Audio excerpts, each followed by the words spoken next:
let's get started. Things to watch out for while writing. I think that's what I called this. Creek edition. So let me talk a little bit. I'm going to go ahead and just share my screen. And for the most of the time that I'm talking, I'm just going to hit the PowerPoint thing. I'll try to minimize myself, and you can obviously, I think watch the speaker view in your top corner and such. But I'm going to go ahead and start that in just a second. Bam. That's what I want. Good call. Come over here, share screen. All right, let's try again. All right, I'll try again. Don't work. All right, let's close out. Try again. That's better. All right. Things to watch out for while writing. So in terms of the kind of the purpose of the evening, I'll talk a little bit about first what we're not here for, and then what we are here for. This is not an extensive course in writing. We're going to talk for maybe an hour or so. So we're not going to go into a ton of grammatical detail. We're not going to talk in detail about usage or punctuation or all those kinds of things. Certainly, if you have questions, I'll be happy to answer them. But to be honest with you, that's what reference grammars are for, and so it's good to have one of those around. We are certainly not here to point out individual flaws or problems. I won't be using any negative Creek examples except me. So I will use myself as a bad example a few times of things that I've written. I'm not going to point out anybody else's writing, either from the study guide or the prayer guide or the website or anything like that, because I certainly don't want to embarrass or frustrate anybody, because like I said, I do things not 100% perfectly, more than anyone else. And we're also not really trying to address doctrinal or thematic issues in writing. So those are important things, and maybe that could be a good subject for another time. Tonight, we're really talking, though, about basic tips toward clarity and brevity, which you can kind of immediately put into practice for the craft of writing itself, just to make your writing better. These are things you can use, I hope, when you're writing for the Creek website or the prayer guide or the study guide, or for example, one of our study books or things like that, our Woo or Mem materials, all those things, or you can use them when you're writing emails or anything like that, or writing a letter to a friend. These are some tips that I think will help across just the broad spectrum of any time you express yourself in written form. And another thing to note, especially when you talk about writing, we're going to talk about tools, not rules. That is, I'm going to give you suggestions on do this and don't do this. For every do this, there is an exception to that, right? There's times when you would want to go outside of that norm. So these are tools to put in your toolbox, not necessarily hard and fast rules to follow. Though for the most part, they're going to be true most of the time, which is why I'm going to talk to them, to those things tonight. And so just as a background for those of you that don't know kind of where I'm coming from in this, from a writing standpoint, my training is not in academic theology, though I've done plenty of academic theological writing. My training, going way back, is actually in print journalism. I started on my high school newspaper when I was a freshman. I was the editor of it for 3 years. I knew I wanted to be in newspapers from the time I was about 15 years old. It's what I went to school for. My bachelor's degree is in print journalism. I had already worked at 4 different newspapers by the time I was 22 years old, and so that's kind of my training and background. So am I qualified to talk about this? Well, only from the perspective that I've been edited a whole lot. I'm not a naturally strong writer. I had lots of friends and colleagues that were much better natural writers than me. But the one thing that print journalism does do is it subjects you to editing on a daily basis. That is, someone is always looking over your shoulder, telling you how to do better. That is how newspapers are set up and how they work. And so I've been edited a lot. So the things I've learned from that experience have helped shape me into kind of what I've done, and it's what I brought even into my theological and academic career, and even into my calling as a pastor and my desire to write there. But my tendency in writing is toward writing that is designed to describe, inform, and convince. Right. So when I say prose, I'm talking about prose, all exclusively nonfiction writing. I'm not a fiction writer. I have no desire to write the great American novel or anything like that. And so that's kind of my background. And the good news is that's actually kind of what we do most of at the Creek. Most of our writing and things here is designed to describe, inform, and convince in one way or another. So you're going to see an emphasis over the next few minutes as I talk on words like clarity and brevity, and being short, taking out unnecessary words, not using unnecessary words. So it's a particular style of writing that I'm fond of. It's what my training's in. It's what I teach toward. It's what I edit toward, and so it's what I'll talk about. It might be new for some of you, especially if you have a creative writing background or something like that. This may be a slightly different approach, and that's totally okay. And but I'm just going to come tell you where I'm sort of coming from as I do that. So the first thing I want to start out with is kind of 2 points on the writing approach as we look at kind of the task of writing, and obviously in this whole sense of what I'm approaching here, I'm thinking of things like prayer guides, like our study guide, like I said, short articles or devotions and things like that for our website. That's kind of my general. That's why I call it Creek Edition of Tips on Writing Well. So that's kind of the general context in which I'm thinking here. And so as I kind of put this together, that was kind of in the back of my mind. So the two things that are important to think about as we approach the task of writing, and particularly the writing that we're going to do. The first one is outline before you write. So in general, unless you're quite experienced with writing, you need to know what you're going to say before you actually sit down to say it. And putting together an outline of what you're going to do, even for something as brief as, say, a prayer guide post or a study guide post or something like that, is super helpful. The most basic and to me best outline you can possibly get looks something like this. It's probably what you learned as a sophomore in high school when your English teacher was teaching you to write essays, and it works like this. What's your introduction? Tell them what you're going to tell them. The body, right? Tell them sub points as necessary. Obviously, this is going to depend on how long what your article or whatever you're writing is. And then your conclusion, tell them what you've told them. And so my encouragement to you is, even if you don't write it down, my suggestion is you even write it down. But even if you don't write it down, you have some kind of idea, introduction and body and conclusion, where you're going to go. Because outlining and planning, it clarifies your thinking and your approach.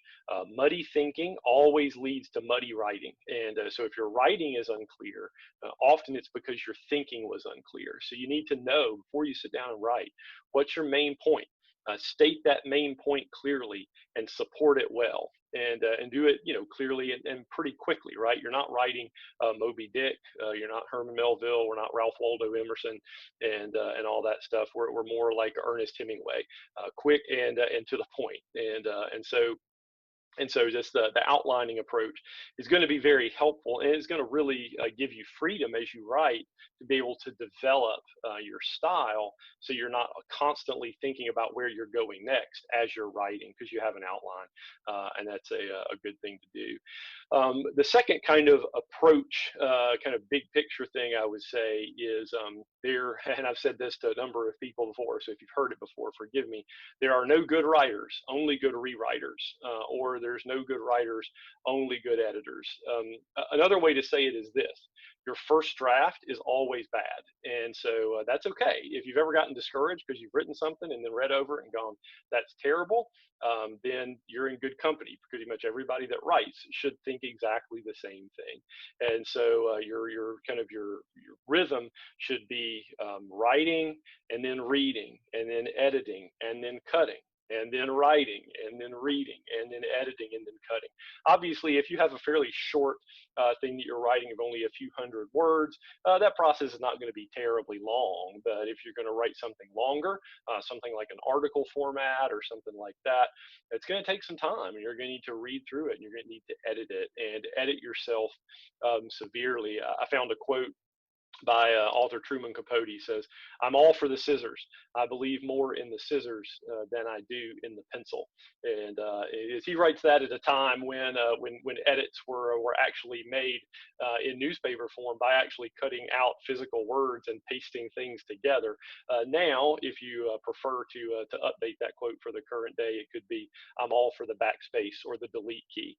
I do promise you, the delete key is the key on my keyboard that has been hit more than any other by several multiples, and so it is okay, and in fact, it's good to edit your writing. Your first draft is never going to be what you want it to be. Your joy and really coming and crafting strong writing and a strong final product is going to come in the rewriting process, right? So those are a couple of kind of big picture approaches to writing, even before you ever actually get into the writing itself, just to keep in mind. Make sure you're outlining and when you approach it, and don't be discouraged after that first draft process that you're going to have to come back and rework it a few more times, and give yourself the time to do that. So let me move now into kind of the meat of it. I'm going to do this, and I think I have 5 or 6 bullet points that I'm going to hit in regards to kind of I think I'm calling them tools and tips, and just kind of basic things to look at. We could go on with tools and tips for forever, and I'm going to give you some resources that you're welcome to purchase, some books that are good for this that you can look more into later. But like I said, 5 or 6 kind of bullet point tools and tips to think of when you're writing. I'm going to start bigger picture, and then drill down to some of the specifics. The first thing is, when you write, you want to write in paragraphs, not in sentences. And what I mean by that is that the paragraph is the basic unit of composition in terms of your thinking, right? So sometimes a paragraph may be a single sentence. More often, it's going to be 2 or more sentences. And so each paragraph should have a clearly defined topic. That topic really developed carefully and clearly, and each paragraph should support the main point of the essay or the post in a very clear way. And so the basic kind of unit of thought when you're expressing yourself in writing is not a sentence but a paragraph. Now, obviously, sentences form paragraph and words form sentences, and we're going to talk about those things. But you want to keep in mind as you're writing and as you're putting together, and this is really where the outlining process that I mentioned earlier is helpful. If your paragraphs have a clear main point and a clear topic sentence and are developed well, overall, your writing, your whole post, will be strong inevitably, because the paragraphs are the basic unit of thought and the basic unit of composition. So you want to think to yourself, what are my paragraphs going to say? How many of them are there, and what do they need to say to get my main point across well? So as we drill down from the paragraphs to the sentences, here's what I want to say about sentences, and encourage you to think through this, because this is something I have seen in some Creek writing, is vary your sentence structure. Right, I am going to do a little bit of grammatical kind of review here as we move forward. So this is going way back to, again, middle school and high school English, and maybe even before. 4 basic types of sentence structures: simple sentences, right? Subject, verb, object. compound sentences with more than one independent clause, a complex sentence with an independent clause and a dependent clause, and then a compound complex sentence with two or more independent clauses and one or more dependent clauses, right? And so a writer can profitably use all of those types of sentences. This is a general statement. I didn't do a in-depth analysis or anything, but as I've read, and I read a lot of Creek writing because I read our study guide, I read our prayer guides, I read our website articles. I'm editing many of those things. If we, in terms of sentence structure, if we struggle anywhere, it's that we overuse complex and underuse simple sentences. Now, again, too many simple sentences are going to make your writing sound choppy, and it's going to interrupt your flow of thought, right? So you don't want to have all simple sentences, but all complex sentences tend to muddy your thinking. The reader, especially younger readers, and if we're thinking here middle school and above, which is kind of what we're writing our study guides for, and even our prayer guides, we're encouraging our student ministry to use those. We're writing for middle school and above, and so if you're using almost all compound or complex or compound complex sentences with a whole bunch of dependent clauses and multiple prepositional phrases, you are going to tend to lose some of those younger readers because their mind can't follow that flow of thought well. So vary that sentence structure. It helps your readability. It also just helps something, and this is it's very subjective. It just helps the rhythm of your writing. Well, you don't want a choppy, overly simple set of sentences. You also don't want just commas everywhere, right? The more commas you have, the more compound complex and compound complex sentences you have, right? So if you find yourself writing with a whole bunch of commas or trying to add in dashes to make so you're not using so many commas, right? So if you find yourself doing that, my suggestion to you, and some of you are probably kind of going, yeah, I've done that before, is to come back and see if you can turn some of those more complex sentences into some simple sentences, and mix some simple sentences in there to kind of vary that rhythm up a little bit, and even clarify some of your thinking. And so vary that sentence structure. Pay attention to that.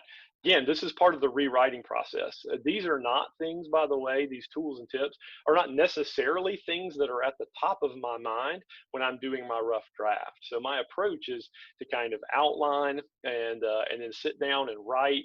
And I kind of just write as things come to me, right? I've got an outline, I've got a purpose, I've got a main point.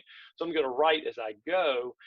And really, these tools and tips I've given you are more for the rewriting process. You can come back and see, what kinds of sentences did I write? Do I have some simple sentences? Do I have some compound sentences?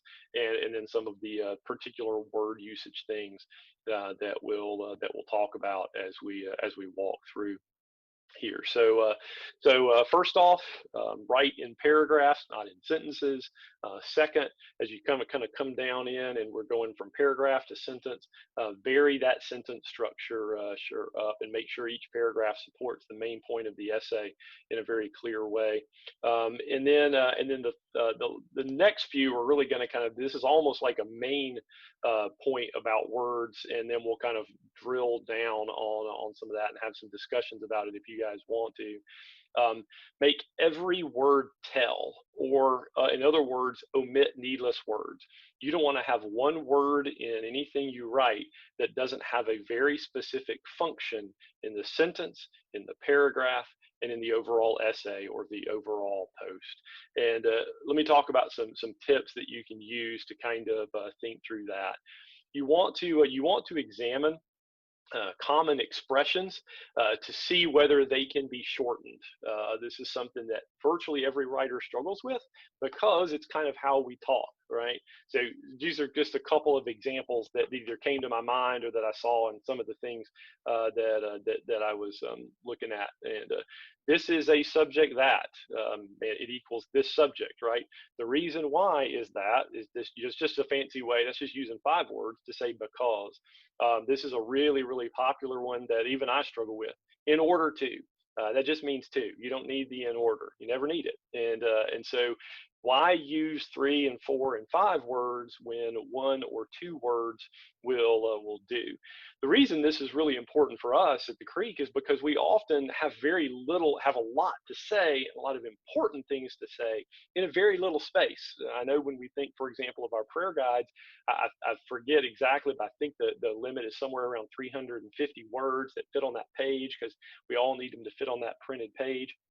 And so we need to write in a way that maximizes the impact. You want to create space for your important words, your nouns, and your verbs that really drive your message forward, and not fill it up with these little words that are important because they're going to carry your thought through. But you don't want to fill it up with a bunch of short little words that are just extra, and you don't need. I have a quote by Kurt Vonnegut, writer of Slaughterhouse-Five. Your eloquence should be the servant of the ideas in your head. And he says, your rule might be this: if a sentence, or I would say also a word, no matter how excellent, does not illuminate your subject in some new and useful way, scratch it out. Sometimes you're going to write and you're going to find yourself turning a phrase or writing something that, man, in that first time through, you're like super proud of, that sounds really good.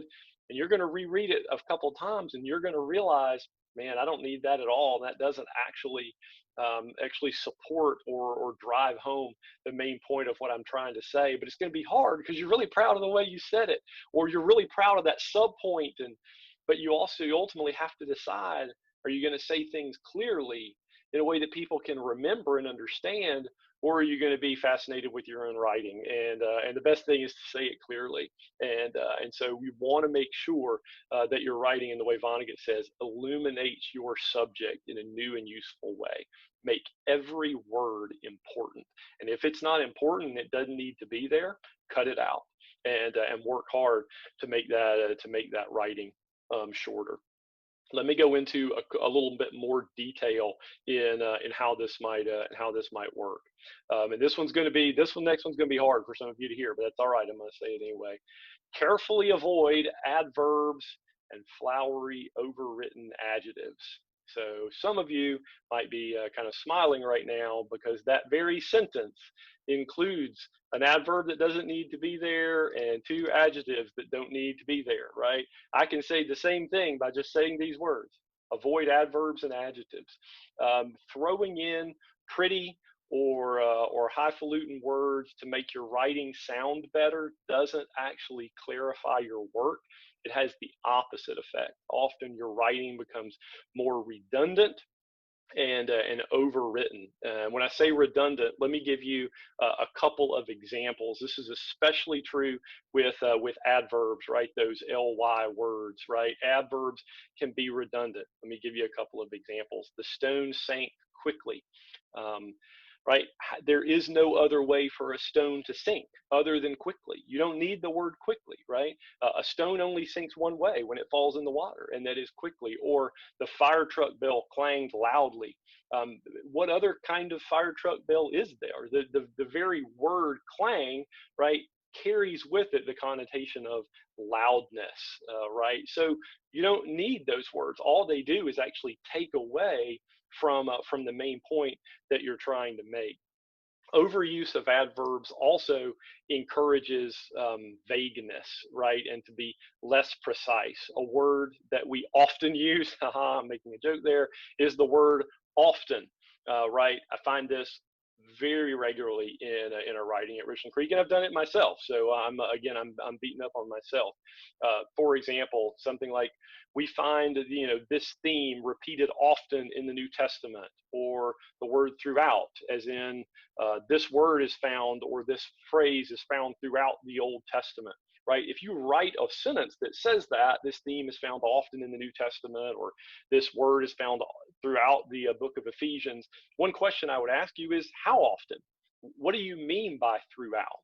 Right? Be as specific as possible. Let's do the extra research needed if we need to mention how many times, or perhaps if a particular phrase or a theme is found throughout a certain book, maybe give a few specific examples. That's going to make our writing more concrete. and it makes the people that we're our audience, it's going to help them understand the point we're trying to make. Words like often or throughout are vague and they lack specificity. Whenever possible, let's be specific. This is also extremely true, haha, of words like very or really or extremely. There is a fantastic quote I was telling Robin at dinner tonight. There is a really fantastic quote by Mark Twain on the use of the word very. I'm not going to use it in this because it has some colorful language in it, but just Google it. Mark Twain on very, Very, and it'll be the first hit you'll get, and you'll love the result. It's classic Mark Twain. He uses a little bit of that salty language, but it's worth it. And so just those words, right? Just take them out. You don't need it. And if you feel like you do need to say it, let's think of a verb, and we're going to talk about those in a second. Think of a verb that carries the connotation that you're getting at, so you don't have to write words like very or really. Again, vague and imprecise. Twain on adjectives. This is what he says: when in doubt, strike it out. I use the example, right? He gave her a friendly smile, right? Well, smiles by default are friendly, right? That's what we would expect from a smile. So it would be better just to write, he smiled at her, right? That's a much simpler way and a much more straightforward way to write the same thing. Now, I would say, except when perhaps, to use this particular example, the smile is not friendly. That's when you would perhaps want to use the adjective or the adverb. For example, in this same thing, he gave her a wry smile, right? That might convey the idea that the smile wasn't friendly, but instead was actually kind of mocking or insincere. Or perhaps writing, he gave her a knowing smile, right? Brings the sense of shared intimacy or perhaps a secret. So in those cases, those would be places where you would want to use the adjective because it turns that smile. See, we would normally think of a smile as friendly, but using a different modifier word like the word wry or the word knowing, right? It kind of turns it around and it gives you, that's what adjectives are for, is to give you that kind of turn. But knowing is just that word friendly is just an extra word. So know that adjectives and adverbs, they certainly have their place, but I would encourage you to use them carefully. Don't use them to overwrite what you are trying to say. Do not come back to your writing. I would. Oh gosh, I guess I can't use rules, right? I said no rules because we're talking about tools. I very, very, very, very, very, very, very, very. I'm using the word very a bunch of times. I know that's not good because I'm being imprecise. I can't think of a time in recent memory when I have gone back through a piece of writing I've done and added adjectives and adverbs. I'm always taking them out, and so I'm always taking them out, changing verb forms to make it more active, to drive the action better with my verbs and my nouns, and not my adjectives and my adverbs, and so that's just kind of a general, again, not a rule, but because is a space for them, but a tool. And then the last one, and this is kind of the gold standard of nonfiction writing advice. You've probably heard it a bunch of times, but I'm going to use it because it is the single thing that I edit more than anything else of everything that I edit at Richland Creek. This is the single biggest thing from a grammatical usage standpoint that I edit, and it is this: use active verbs whenever possible and use passive verbs sparingly, right? We want to avoid a whole bunch of instances of is and are and was and were. Using strong verbs both conveys action in what we write as well as moves the reader to action, right? Because especially in what we're writing, we're trying to we're trying to inform and convince and inspire people to do something. You very rarely write something for the Creek that you don't want your reader to know and do something after reading it. And so if you are constantly using a bunch of being verbs, is, are, was, and were, they're going to be less likely to feel a conviction to get up and do something about what you've just written. And so those strong verbs drive that action, and again, move the reader to action. This is a really good tip here. After you've written your first draft, scour your writing for is and are and was and were, and see at every single instance if you can reword the sentence using active and not passive verbs. And I'm going to use a few examples. And as I promised, I'm going to use a few examples from the Creek's website and some of the things we've done, but I'm only going to use myself. And it did not take me long in my own writing to find places where I had used passive construction and not been very active. So I'm going to give you a couple of examples. Passive. This is from an article I wrote several months ago. One of the best ways, this is my original, this is actually on the Creek website right now. I should have edited it while I was doing it. One of the best ways to cultivate Christ likeness is to commit the Bible to memory. And one of the best ways to particularly cultivate humility in our hearts is to memorize those passages which, in the space of a few verses, begin to encapsulate the incalculable riches of the gospel. Well, that's fine stuff, except that both of those sentences have the word is as the main verb. And so it's really not driving us to action. It gets the point across, I suppose. It's not unclear, but there's a better way to say it. And by the way, side note, a much shorter way to say it. Active verbs are almost always shorter than passive construction, right? So memorizing scripture cultivates Christ likeness like few other disciplines. We can particularly cultivate humility by memorizing passages soaked in central gospel truth. Now, I repeated a couple of key verbs here. Memorizing, cultivate.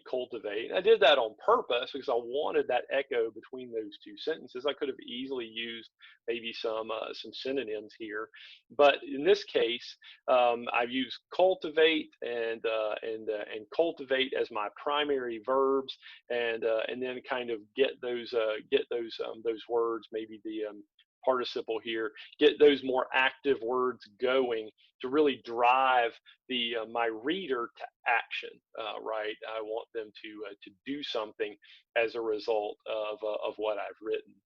Another example, again, from my own writing in the exact same article. I didn't have to go far to find bad examples in my own writing. My passive, my encouragement to you is to purpose in your heart, right? Look at all those two words, two. My encouragement to you is to purpose in your heart to memorize these passages. Find someone to memorize alongside you and walk together in the joy of meditating on the gospel every day.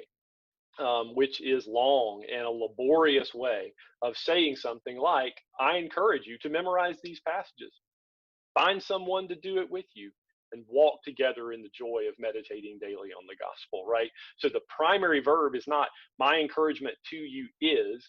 I just used 5 words to say something that I can say better in 2 words. I encourage, or 3 words, I encourage you, right? I encourage you. So I'm encouraging people. And then I have these 3 infinitives that kind of drive the rest of the action: to memorize, to find, and to walk, right? To memorize these passages, to find someone to do it with you, and to walk together in the joy of meditating daily on the gospel.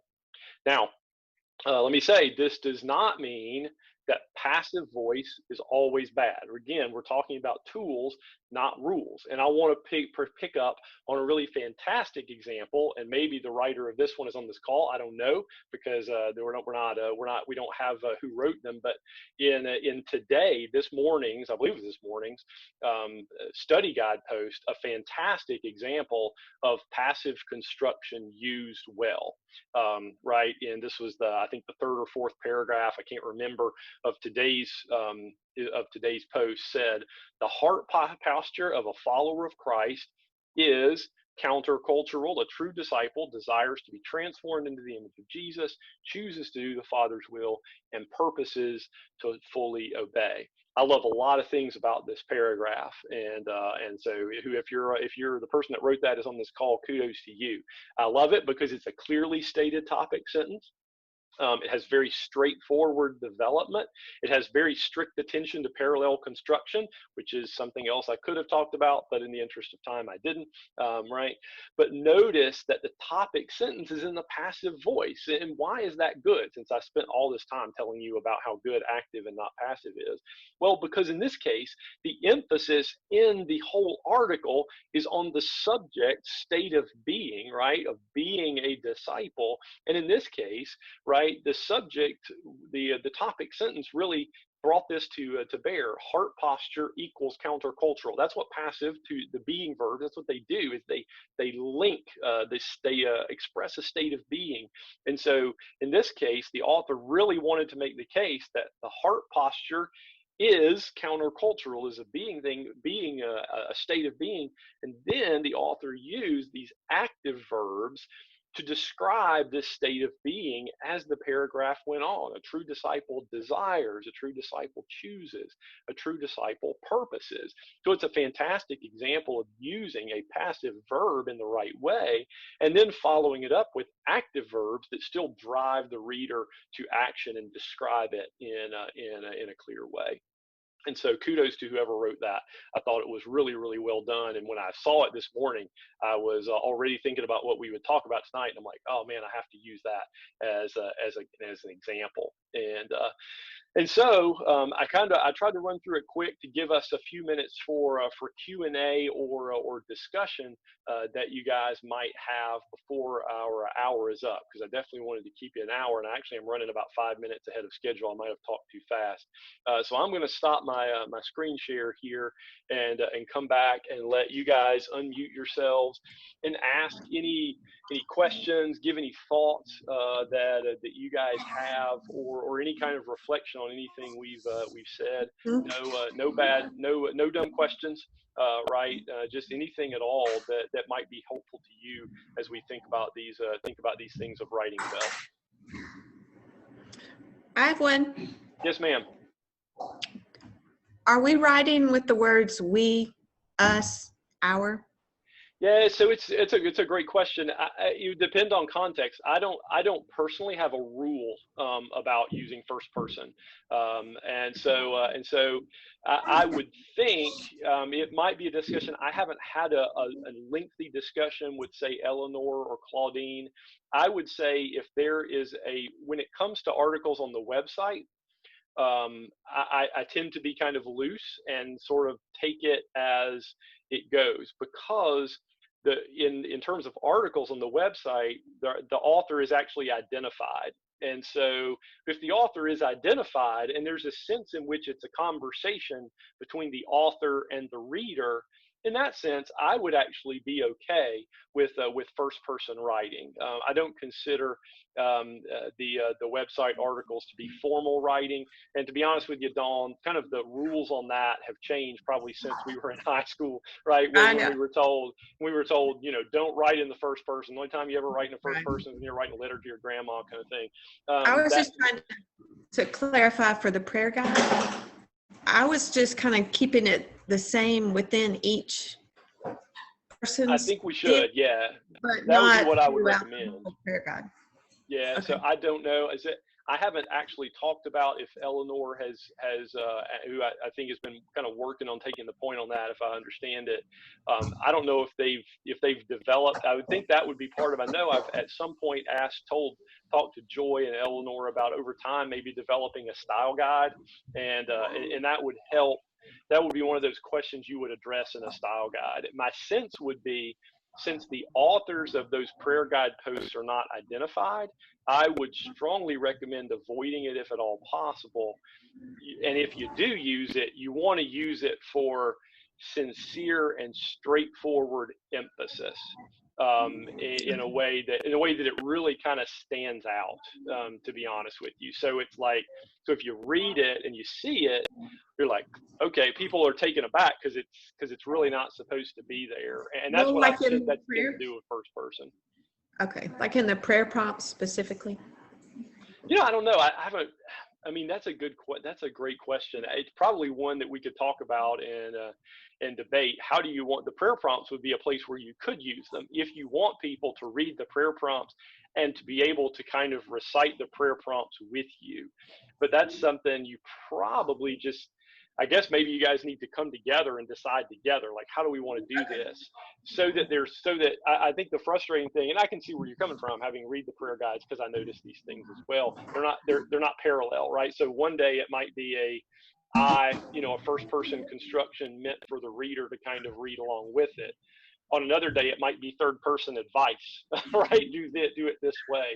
And so that's something that, for example, because I think I'm pretty sure I put it like this: in the next edition of our study guide, I do have a prayer prompt kind of thing very briefly in the next edition of our study guide that we're doing for our life group studies, and I'll be putting together a style guide for that. I haven't done it yet. That's on my list of things to do this week. So when I write my example week for that, I'll decide on it, and that's what I'll use for the style. And so I'll encourage all of the writers who are writing for the study guide to write that way. If they send it to me not that way, I'll edit it to be that way. Okay. But either way is, like I said, I don't know that there's as much of a formal rule anymore on that. I do allow it on the website, but sparingly. It can't be a crutch, and that's the thing. You have to really. It's easier to write in first person, right? And because you can find an easy subject for the sentence, me, but so that you have to be careful that you don't overuse it. That's a great question, though. Okay.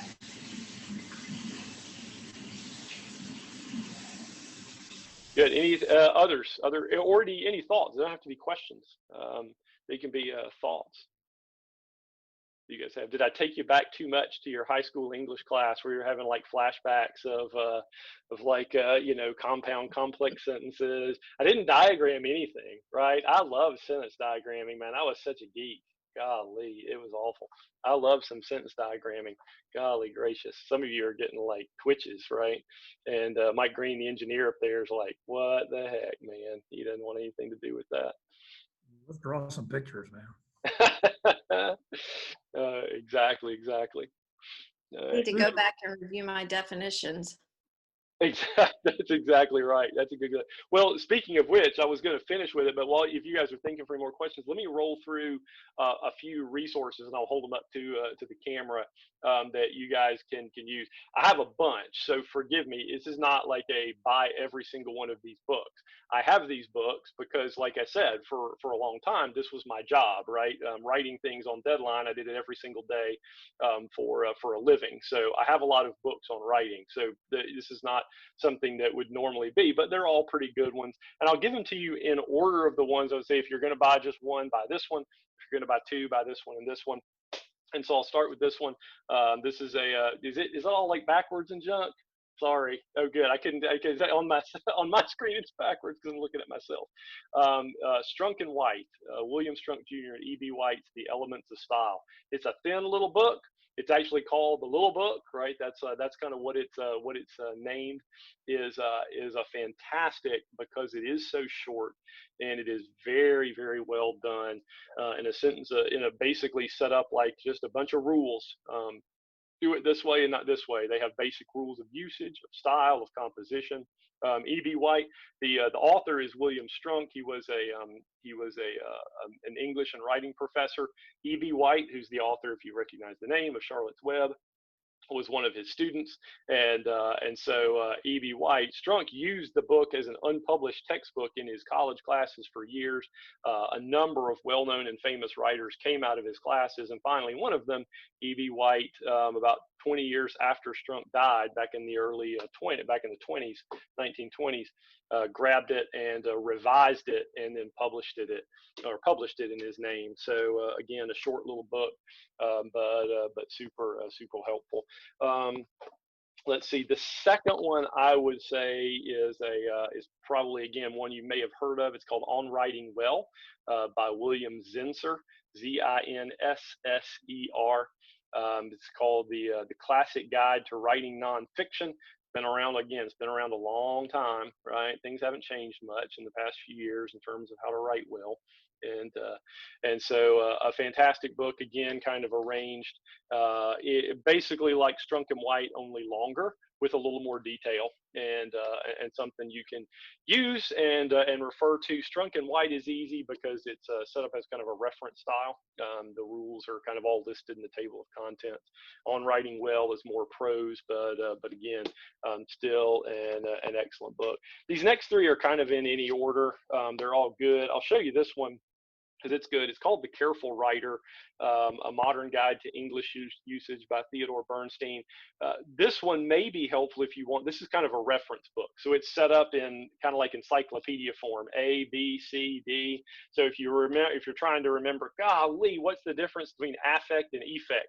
And you look up under A's and affect in here, and it'll have the difference between affect and effect and which one you use when, and those types of things.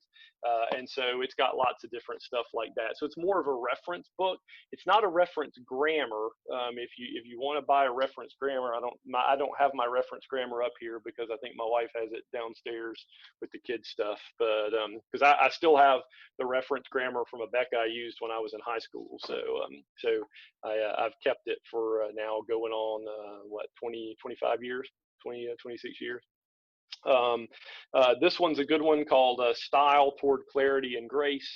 It's just kind of again, an extra book. I don't know, I would probably buy Zinsser first, but it's a helpful little book by Joseph Williams, and pretty helpful there. And then the last one is a newer book.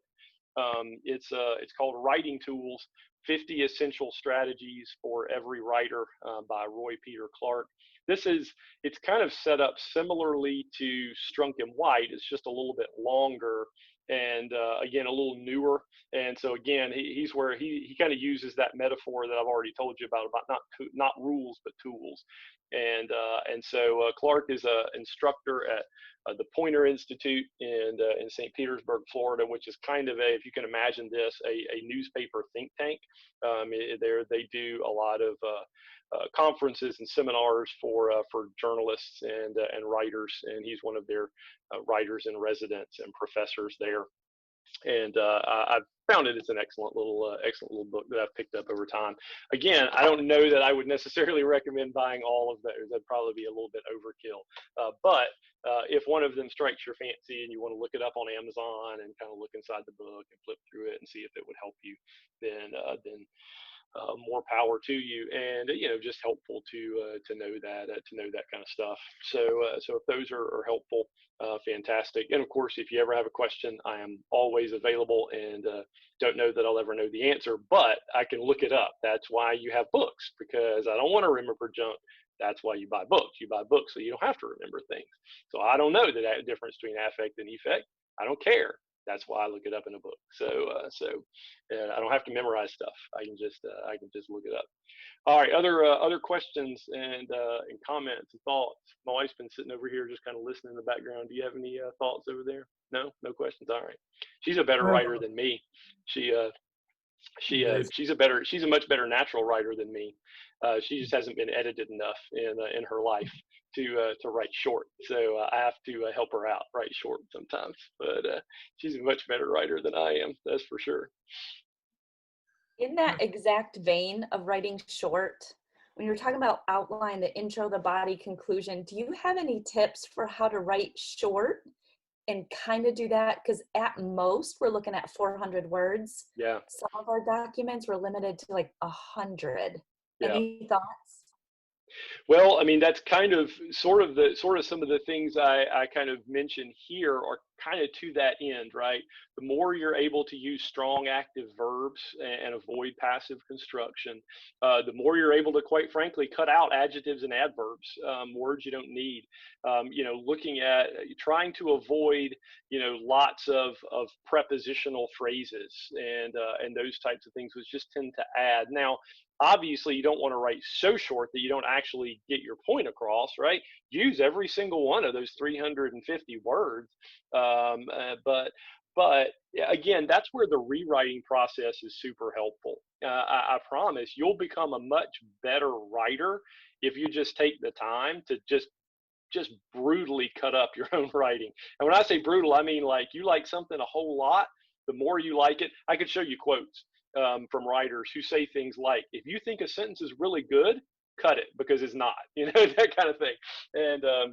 And those types of like strong writers. I think it was Stephen King who said something. I mean, I think the quote I used earlier is kind of a paraphrase of something Stephen King said at a conference one time. There's no good writers, only rewriters. And so, man, a lot of the things that writers love the most end up on the cutting room floor, and you'll find it'll make you a much better writer short if you just brutally cut it. So you write the first draft and it's 600 words, and you're like, it don't have to be that long, and you can get it. You can get it. You'll be amazed what you can do in 350 words if you have clear thinking and you really just work hard at the rewriting process. It really is something you have to do. Things like, I mean, I showed you the terrible example of my own passive construction. I don't exactly remember what I was doing when I wrote that. I guarantee you, though, I was doing it quickly to try to get it up fast because I needed to do it and I didn't have a ton of time. When I make mistakes, it's almost always because, or not even mistakes. I mean, there wasn't anything in those paragraphs I showed you where I'd written and it was a lot of passive words. There's nothing technically wrong with it. I mean, it's grammatically correct, all the punctuation's in the right place, et cetera, et cetera. It's just not very good, right? You can read it and you're not necessarily inspired or encouraged. You're not really driven. You don't have a clear picture in your mind of exactly what I'm getting at, because I'm kind of, dancing around the issue with a lot of being verbs and stuff like that. And so, just again, being ruthless in cutting out the passive construction and really kind of getting down into those details, taking out the adjectives, asking all of every single time, do I need this adjective? Do I need any ly word is suspect. Every single one of them, because they're all adverbs, right? So if you see an ly word, you're like, probably don't need this, right? Look at it, see, can I write in a way that doesn't have an ly word here, where I'm not describing it? Because an ly word is an adverb, which most of the time is describing a verb, not every time. And so the point is, when you're using an adverb, one of the questions to ask is, do I actually need this adverb, or can I just make a better verb? Like, is there a better, more concentrated, more descriptive verb I can use instead of what I did, so I don't need to use this adverb anymore? Because verbs are the key. Verbs drive your it's kind of like you would talk about it in hermeneutics, right? Verbs are driving the force of the sentence. Great classic writers will tell you one of the best examples of a verb-driven prose is the King James Bible. It's a classic example, and so the Bible that we read on a regular basis, if we don't read the King James, ultimately flows from that same font. There's no Bible in English that's ever been produced that doesn't owe a good bit of its phrasing to the King James, except for those crap translations that are intentionally not trying to be the King James. And but I mean, all the major ones, the NASB, the NIV, even the ESV, certainly, all really owe a lot of their construction to that classic King James English. And there's strong verbs and clear, concrete language. That's another one. I didn't do it. Using concrete language rather than abstract language is important. I didn't really do I can't give you a ton of good examples. I would have to probably do some research and look some things up to do that. But using concrete rather than abstract language whenever possible. Give examples. Use metaphors of examples of what you're talking about. Compare it to actual concrete things.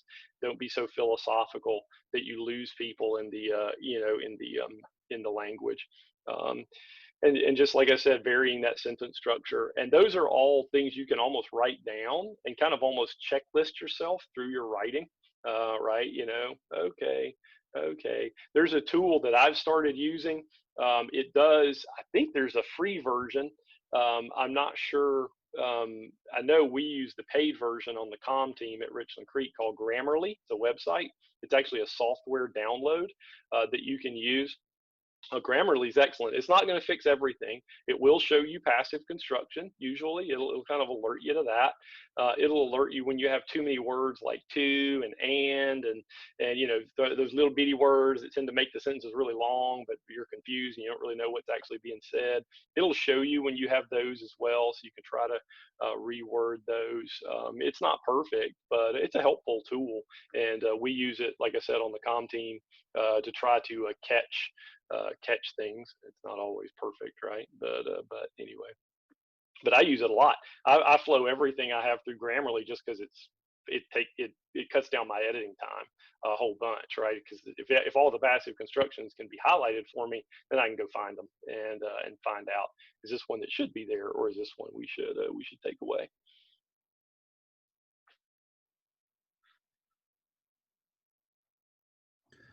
I have a couple of things that I do that are really simple and helpful. When I get close to my final draft, I will print it out because for some reason, and I can't explain why, I see things on paper that I don't see on the screen. Good call. And then the last thing I do is I read it out loud. I was gonna ask if you did that. Yeah. If it doesn't sound right, it's probably not right. Yeah. If I stutter over it, it's probably too complicated. And if I run out of breath, it's probably too long.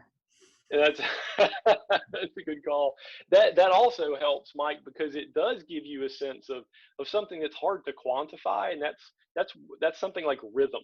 And so sometimes when you're reading something you've written on a screen, it's kind of hard to get a sense of rhythm. And again, it's hard to quantify because you know, rhythm is not just for poetry, right? Prose can have rhythm to it as well, and sometimes rhythm can actually serve to accentuate your writing. It can serve to strengthen it, or it can serve, again, if you, like I said, if you have too many simple sentences in a row, it's going to sound choppy, and you may not notice that ultimately, but if you read it out loud, you'll pause at every period, and then you'll go, you know. We don't really have that problem at Richland Creek. Like I said, by and large, the problem and this is true of most people too, by the way, it's not just us, it's true of everybody. We tend to write more in compound complex sentences than we do simple sentences because we think simple sentences are for children, because they are, and that's totally good, which is why you should use them. And so you know, using those simple sentences with subject, verb, direct, object, and really getting those in there and making those strong verbs can really serve to accentuate your writing and make it strong. I try to always, I say that's probably an overrate. As often as possible, I try to start with my paragraphs with a basic subject, verb, object kind of construction. I want the topic sentence of my paragraph, and usually the topic sentence of my overall essay, whatever, or prayer post, or whatever I'm writing. I want it to be fairly straightforward, subject, verb, object, not buried in at the end of a compound complex sentence that began with a which clause or something, you know, and you know, because of this, and then, you know, where I have my subject and my verb separated by this big long phrase, and it's just not helpful. It leads to muddy thinking because people can't associate your subject and your verb very well, and so usually my topic sentences, my main sentence that I want to drive my action, I try my best, if I can, to go subject, verb, object, you know, just very, very straightforward and simple, maybe compound, but not separating my subject and my verb a bunch and keeping them far away from each other. Because then we tend to think we need to describe, and we tend to think we need to modify heavily, right? And often we don't. We just don't need to do that, and there's no reason to. So you know, that those things can be taken out. And just thinking of, you know, even facts, like, do I really need this fact in there? Is this important? Is it absolutely necessary?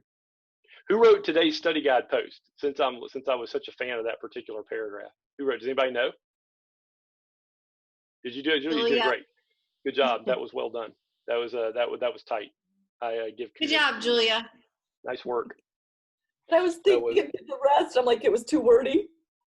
No, well, I don't know. I didn't really bring out the whole thing. I just focused on that paragraph. So yeah, I appreciate it's it. all good. But that paragraph was tight. It was just a really good example of passive construction used well, and where passive and active verbs were used in complement with one another, because you can do both things, right? And it was just really well done. Passive verbs, being verbs, are great when you're trying to describe actual states of being, right? That's important. Use them for that. Don't use them, but that's all that you need to use them for. Don't use them for anything else. But that was what we were trying to get across today with that post. So good stuff. Any other questions or thoughts that you guys have?